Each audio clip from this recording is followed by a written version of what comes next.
नमस्कार. आज आपल्याकडे मॉइश्चरायझरबद्दल काही माहिती आहे, काही लेख आहेत. अनेकांना काय वाटतं की मॉइश्चरायझर म्हणजे फक्त त्वचा मऊ ठेवणारं काहीतरी, एक कॉस्मेटिक. हो, बरोबर. पण या स्रोतांमध्ये बघितलं ना, तर यामागे बरंच शास्त्र आहे. म्हणजे त्वचेच्या आरोग्यासाठी ते किती महत्वाचं आहे. आज आपण याच स्रोतांच्या आधारे जरा सविस्तर बोलूया. मॉइश्चरायझरचं काम काय, योग्य निवड कशी करायची यावर. अगदी खरंय. म्हणजे मॉइश्चरायझर हे असं वरवर बघायला साधं वाटतं, पण त्वचेचं आरोग्य सांभाळण्यात त्याची भूमिका खूप मोठी आहे आणि रंजक पण आहे. हो ना, बरेच जण फक्त कोरडेपणा घालवण्यासाठी वापरतात. बरोबर. पण त्या पलीकडे बरंच काही आहे. तर मग सुरुवात करूया त्याच्या कामांपासून. स्रोतानुसार पहिलं आणि सगळ्यात महत्वाचं काम अर्थातच हायड्रेशन. म्हणजे त्वचेला पाणी पुरवणं आणि आतला ओलावा टिकवून ठेवणं. पण एवढंच आहे का? नाही. त्यापुढेही आहे. दुसरं महत्वाचं काम आहे त्वचेचं नैसर्गिक बॅरियर, म्हणजे एक प्रकारचं संरक्षक कवच. ते मजबूत करणं. अच्छा, बॅरियर. हो, विचार करा. आपली त्वचा म्हणजे शरीराची पहिली भिंत आहे, बाहेरच्या जगापासून संरक्षण करणारी. मॉइश्चरायझर या भिंतीला म्हणजे त्वचेच्या या थराला बळकट करतं. कशापासून संरक्षण?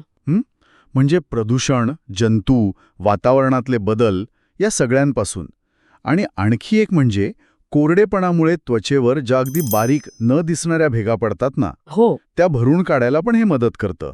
अच्छा, म्हणजे नुसतं मऊ नाही, तर खरंच एक प्रकारचं सुरक्षा कवच तयार होतं. अगदी. आणि स्रोतांमध्ये रिपेअर, हीलिंग म्हणजे त्वचा दुरुस्त होणं आणि अँटी एजिंग फायदे पण सांगितलेत.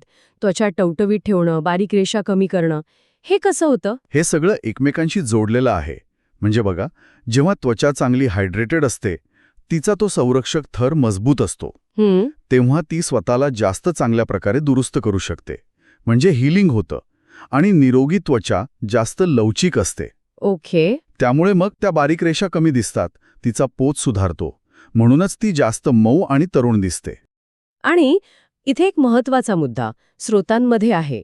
म्हणजे ज्यांना एक्झिमा, सोरायसिस किंवा खूपच संवेदनशील त्वचा आहे, त्यांच्यासाठी मॉइश्चरायझर किती आवश्यक आहे? अगदी बरोबर. कारण या त्वचेच्या समस्यांमध्ये काय होतं की त्वचेचं ते नैसर्गिक बॅरियरच कमजोर झालेलं असतं. अच्छा. मग योग्य मॉइश्चरायझर वापरल्याने खाज कमी होते, लालसरपणा कमी होतो, त्वचेला आराम मिळतो. काही खास म्हणजे औषधी मॉइश्चरायझर तर उपचारांचाच एक भाग असतात. हो, नक्कीच. आणि हो, एक महत्वाची टिप पण आहे स्रोतांमध्ये की आंघोळीनंतर त्वचा ओलसर असतानाच लगेच मॉइश्चरायझर लावणं जास्त चांगलं. हो, हे ऐकलंय मी. का पण? कारण तेव्हा त्वचा ते जास्त चांगलं शोषून घेते आणि तो ओलावा आत लॉक होतो, म्हणजे अडकून राहतो. हे महत्वाचं आहे. आता बाजारात इतके प्रकार मिळतात, लोशन, क्रीम, जेल, गोंधळ होतो निवडताना. स्रोतांनुसार यांचे मुख्य प्रकार कोणते आहेत आणि ते कसे काम करतात? हो, बरोबर आहे.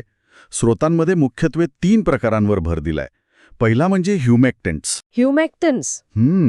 हे त्वचेसाठी एखाद्या स्पंजासारखे काम करतात.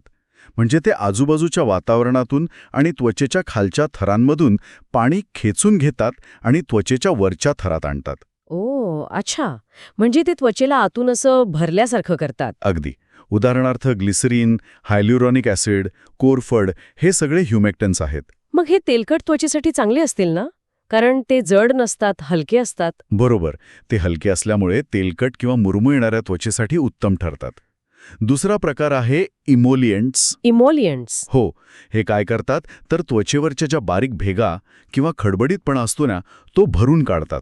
म्हणजे ते त्वचेला एकदम मऊ आणि गुळगुळीत बनवतात. ओके, म्हणजे हे त्वचेला स्मूथ करतात असं म्हणता येईल. अगदी. यात येतात सेरामाइड्स, शिया बटर किंवा काही फॅटी ॲसिड्स. हे त्वचा मऊ करतात. कळलं. आणि तिसरा प्रकार? तिसरा प्रकार आहे ओक्लुझिव्हज. हे जरा वेगळे आहेत. हे त्वचेवर एक अभेद्य म्हणजे पाण्याला अडवणारा थर तयार करतात, जसा काही रेनकोट. रेनकोट म्हणजे ते त्वचेतला ओलावा बाहेर उडून जाऊ देत नाहीत. पाणी आत सील करतात. अच्छा. याचं उत्तम उदाहरण म्हणजे पेट्रोलियम जेली म्हणजे वॅसलिन किंवा बीसवॅक्स म्हणजे मेण. अच्छा. हे खूप कोरड्या, फाटलेल्या किंवा एक्झिमासारख्या समस्या असलेल्या त्वचेसाठी खूप प्रभावी ठरतात. कारण ते ओलावा टिकवून ठेवतात. बापरे. म्हणजे हे तिन्ही प्रकार खूप वेगवेगळ्या प्रकारे काम करतात. मग आपल्या त्वचेनुसार योग्य मॉइश्चरायझर कसं निवडायचं? कारण आता तुम्ही म्हणालात तसं तेलकट त्वचेला जर ऑक्लुझिव्ह लावलं तर त्रास होईल. अगदी योग्य मुद्दा आहे. हं, निवड करणं महत्वाचं आहे. हं, तर तेलकट किंवा मुरमे येणाऱ्या त्वचेसाठी शक्यतो ह्युमेक्टन्स असलेले, हं. हलके जेल आधारित आणि महत्वाचं म्हणजे नॉन कॉमेडोजेनिक, नॉन कॉमेडोजेनिक म्हणजे ज्यामुळे त्वचेची रंध्र बंद होणार नाहीत आणि मुरूम वाढणार नाहीत, असे मॉइश्चरायझर निवडावेत. ओके. आणि कोरड्या त्वचेसाठी? कोरड्या त्वचेसाठी इमोलियंट्स असलेले क्रीम्स चांगले, जसं की ज्यात सेरामाइड्स किंवा शिया बटर असेल. ते त्वचेला जास्त पोषण देतात.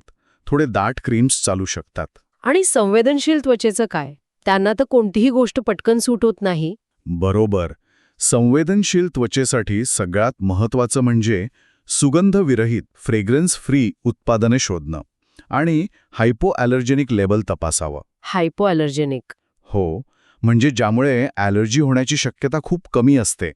आणि त्यात जर कोरफड, कॅमोमाईल किंवा नियासिनामाइड सारखे शांत करणारे घटक असतील तर ते अजून चांगलं. आणि प्रौढ त्वचा म्हणजे जसं वय वाढतं तसं? प्रौढ त्वचेसाठी जिथे बारीक रेषा किंवा सुरकुत्या दिसू लागतात तिथे हायल्युरॉनिक ॲसिड, जे पाणी धरून ठेवतं, सेरामाइड्स, जे बॅरियर सुधारतात, आणि व्हिटॅमिन सी किंवा ई सारखे अँटीऑक्सिडंट्स असलेले रिच क्रीम्स जास्त फायद्याचे ठरतात.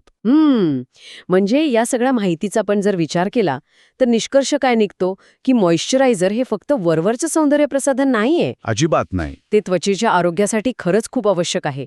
आणि आपल्या त्वचेची गरज काय आहे हे ओळखून योग्य प्रकार निवडणं महत्वाचं आहे. अगदी. आणि यामुळे एक विचार मनात येतो. आपण सहसा आपल्या त्वचेचा जो प्रकार आहे, तेलकट, कोरडी वगैरे त्यानुसार मॉइश्चरायझर निवडतो. हो. पण आजकालचं बदलतं हवामान, वाढतं प्रदूषण, हे घटकही त्वचेवर खूप परिणाम करतात. मग विचार करण्यासारखी गोष्ट ही आहे की या बाहेरच्या बदलत्या घटकांनुसार आपल्या त्वचेला नक्की कोणत्या प्रकारच्या संरक्षणाची जास्त गरज आहे. म्हणजे तिला जास्त इमॉलियंट्स हवेत की जास्त ऑक्लुझिव्हस हवेत. बरोबर. आणि आपण आपल्या रोजच्या वापरात यानुसार काही बदल करतो का, हा एक नक्कीच विचार करण्यासारखा प्रश्न आहे.